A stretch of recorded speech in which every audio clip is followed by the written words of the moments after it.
کتنے نادان ہیں یہ لوگ، دنیا کے انسان، کہ گانے تو گا سکتے مگر قرآن نہیں پڑھ سکتے، غیبتیں کر سکتے مگر قرآن پڑھنے کے لیے ٹائم نہیں ہے، جبکہ قرآن پڑھنے والا خدا سے ہم کلام ہوتا ہے۔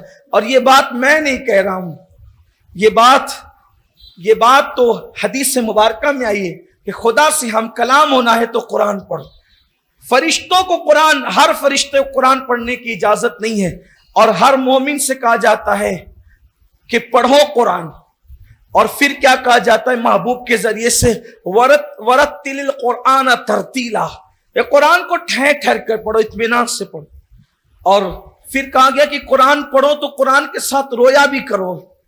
حضرت سیدنا ثابت بنانی رحمت اللہ علیہ نے قرآن پڑھا، اور قرآن پڑھتے پڑھتے آنکھ لگی تو اللہ کے رسول نے فرمایا کہ ثابت، قرآن تو ہے، تلاوت تو ہو گئی، رونا کہاں ہے؟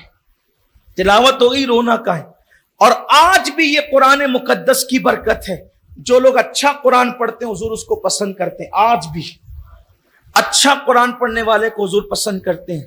غالباً اس واقعے کو شاہ ولی اللہ محدث دہلوی رحمت اللہ علیہ نے لکھا ہے کہ سیدنا شیخ عبدالحق محدث دہلوی بہت اچھا قرآن پڑھتے تھے۔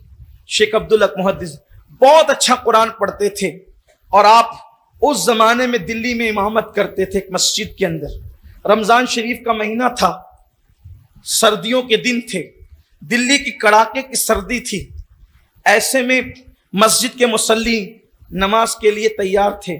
شیخ عبدالحق محدث دہلوی امام ہو تو مقتدی کیسے ہوں گے، آپ سمجھ سکتے ہیں۔ ایسے میں زور سے کسی نے سلام کیا، مسجد میں قدم رکھا، السلام علیکم۔ مسجد کے سارے مصلیوں نے پلٹ کے وعلیکم السلام کا، اس لیے کہ لوگ یہ معمول نہیں تھا، وہاں یہ معمول نہیں تھا، اس لیے کہ عام طور پہ مسجد میں لوگ ذکر اذکار عبادت میں ہوتے تو آنے والے زور سے سلام نہیں کرتے، کیونکہ لوگ عبادت میں ہوتے۔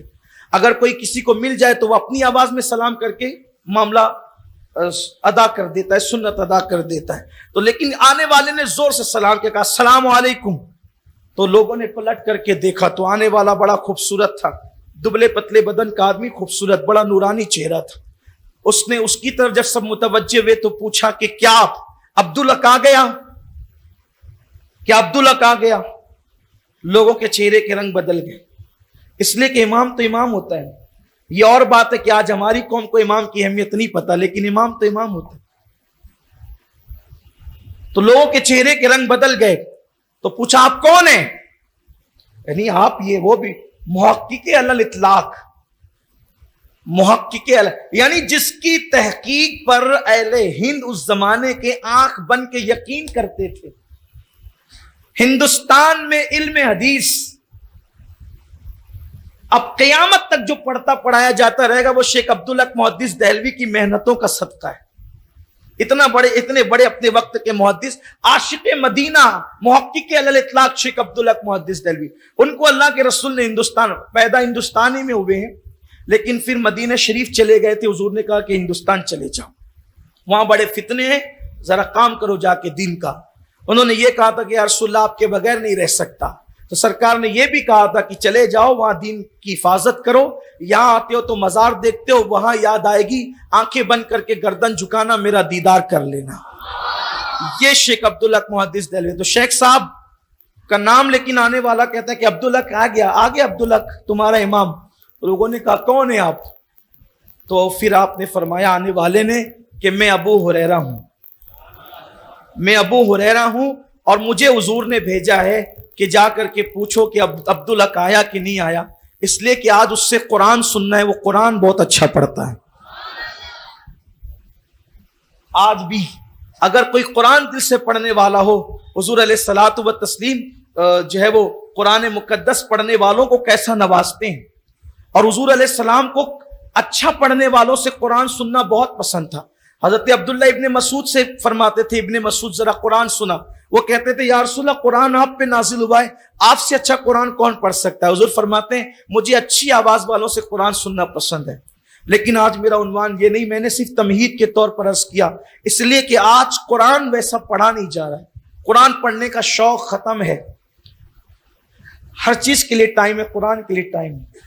اور بات یہ ہے کہ صرف قرآن کو تلاوت کی نیت سے پڑھیں تو بھی دل کا زنگ دور ہوتا ہے، ثواب ملتا ہے. لیکن قرآن کو اگر غور سے پڑھا جائے، اس میں غور کر کے پڑھا جائے، فکر کر کے. قرآن کہتا ہے افلا تعقلون، کیا تم قرآن میں عقل سے کام نہیں لیتے؟ قرآن میں تم عقل سے کام نہیں لیتے؟ افلا تتدبرون، کیا تم قرآن مقدس کے اندر تدبیر سے کام نہیں لیتے؟ اسی طرح سے قرآن نے کئی مقام پر، کیا تم قرآن میں غور نہیں کرتے، قرآن میں فکر نہیں کرتے؟ وجہ کیا ہے؟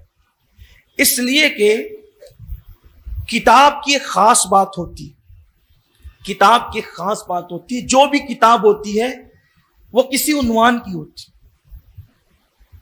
جو بھی کتاب ہوتی ہے وہ کسی عنوان کی ہوتی ہے. کتاب لکھنے کا طریقہ یہ ہے کہ عنوان کے متعلق نام ہوتا ہے، پہلی بات.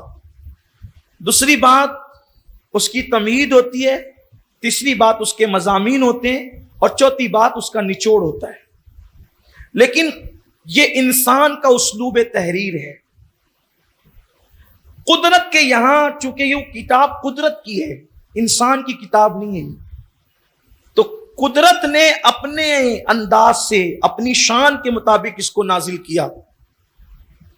اس کے اندر کوئی عنوان خاص نہیں ہے، حالانکہ اس کا عنوان کوئی انسان ہے، یہ انسانوں کے لیے نازل ہوئی، لیکن کوئی ایک عنوان خاص نہیں ہے. اس قرآن کی شان یہ ہے، دھیان دیں آپ، اس قرآن کی شان یہ ہے کہ ایک آیت میں 3 مضامین، 6 مضامین، 10 مضامین تک بیان کیے گئے اس آیت میں. اور پھر ایک آیت میں، اور پھر اس قرآن کی شان یہ ہے کہ قرآن مقدس اتنی آسان زبان میں بات کرتا ہے کہ اگر چھوٹا سا بچہ ہو، کسان ہو، راستے میں جھاڑو دینے والا ہو، وہ بھی سمجھ جاتا ہے. اتنی آسان زبان میں بات کرتا ہے. پھر قرآن کبھی اتنا مشکل کر دیتا ہے کہ علماء بھی رات بھر ڈکشنریاں کھول کر بیٹھتے ہیں. پھر کبھی اتنی مشکل کر دیتا ہے کہ لوگ سر سجدے میں رکھ کر کہتے ہیں کہ اب یہاں تک ہماری رسائی نہیں. جیسے مثال کے طور پہ قرآن کہتا ہے الف لام میم، وہاں جبریل بھی حیرت سے تکتا ہے، یہ کیا کلام ہے. سدرۃ المنتہا پر رہنے والا بھی حیرت زدہ ہے، لانے والا حیرت زدہ ہے، یہ کیا ہے الف لام میم، الف لام را، یہ کیا ہے، یہ کیا ہے. لیکن یہ بھی حیرت کی بات ہے، جہاں جبریل حیرت زدہ ہے وہاں صاحب قرآن مسکراتے نظر آتے ہیں اور فرماتے جبریل حیرت میں نہ پڑیے، میرے اور میرے خدا کے درمیان ایک راز ہے. دیکھا، اتنا آسان کر دیا کہ کسان بھی سمجھ لیے، اتنا مشکل کیا کہ پھر کبھی علماء بھی ڈکشنری لینے لگے، پھر اتنا مشکل کیا کہ سارے بندے کہنے لگے ہمیں کچھ نہیں پتا. سبحانک لا علم لنا الا ما علمتنا. یہ قرآن ہے. قرآن ہمارا ماضی بھی ہے، قرآن ہمارا حال بھی ہے، قرآن ہمارا مستقبل بھی ہے. اللہ کی کتاب کو تھامو، یہ عالمی منشور ہے.